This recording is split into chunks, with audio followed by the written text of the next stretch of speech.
In addition, removal of the lampstand can also mean the elimination of the topical or local church, a reality that found its fulfillment in our century after 1900 years of history for all these 7 churches of Asia Minor. These churches were indefinitely uprooted until the end of the present age, indefinitely from their geographical space that they held for 1900 years. This threat of the Lord found its fulfillment in 1922 when all these 7 churches were erased from the face of the earth. Where's the church of Smyrna? Where's the church of Ephesus and Thyatira? Blossoming churches, beautiful churches. These were some of the most beautiful churches when they were established. Not a single one of the 7 exists. This threat, or else I will remove your lampstand, well, the lampstands have been moved. We need to note that all these things spoken by the Lord here find their application in all the years and time of the church. And the time of the church, and please remember this, the time of the church is the time between the 2 appearances of Christ, the first and second presence or parousia of Christ. Inside this time frame of the church, all these events will take place, and after 1900 years, in 1922 to be exact, all these 7 historical churches were uprooted from the grounds of the Church of Christ. There's also a type of movement of a lampstand by which a church does not lose its place, it stays in its geographical area, but it loses its orthodoxy and orthopraxia. I must tell you that this has been fulfilled historically as well. Can you tell me where are the blossoming churches of North Africa? Where are they? There's not a single one left. The blossoming churches of North Africa, for whose benefit St. Mark wrote his gospel. St. Peter, rather, through Mark. Where are these glorious churches who wrote some of the brightest pages of church history? The plague of Mohammedanism with the waves of the Arabs leveled these churches. They were not removed to be planted somewhere else, but they lost everything they had. Don't we also have Orthodox churches that lost their orthodoxy? Sure, we have the Coptic Church, the Armenian Church, which lost their orthodoxy.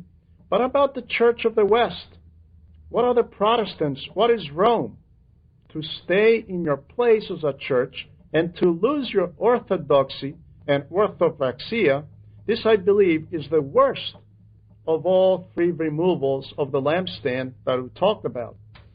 I must also add to this last case, and this may seem scary. Let's not think that the lampstand of the Greek church, the local Greek church, and we have historical evidence regarding this, let's not think that our local Greek church is exempt from this movement.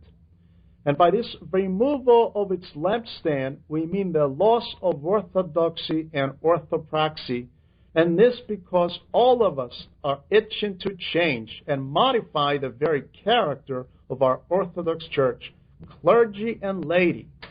Obviously, when we say all of us, well, by the grace of God, we still have people from the ranks of the clerics and laymen who are struggling and holding on even by their teeth, attempting to maintain the Orthodox identity, the identity of orthodoxy and orthopraxia. Orthopraxia being the true Orthodox spirituality. My friends, Orthodox spirituality is not a luxury. When someone argues why we need to hold on to fasting, and he goes on publicly and officially writing fasting off, this is a distortion and mutation of Orthodox spirituality. We are in danger of losing our Orthodox spirit, the Orthodox phronima, faith, orthodoxa, and the Orthodox lifestyle, and I'm very much afraid that someday Central African Orthodox missionaries may have to come to Greece to teach us the orthodoxy that we gave them a few decades ago. I'm very much afraid of this. This very thing that St. John the Baptist told to the Jews, God can raise children out of these stones, and don't say that you're children of Abraham, because God can push you aside and he can raise children from the stones for Abraham. Along the same lines, let's not boast about our Greek heritage and the fact that the gospel was written in Greek and the apostles taught in our Greek cities and the golden years of Christianity with the great Greek churches of Ephesus, Smyrna, Antioch, Thessaloniki, Corinth. Let's not boast, because Christ is quite capable to raise Orthodox missionaries from Central Africa who will come here to teach us Orthodoxy and Orthopraxia. All of this, my friends, in a nutshell, to help us understand the meaning of the Lord's words, be careful, because I will come and remove your lampstand. And we can see this chronological fulfillment of Christ's promise move freely throughout the centuries, since he is the eternal God.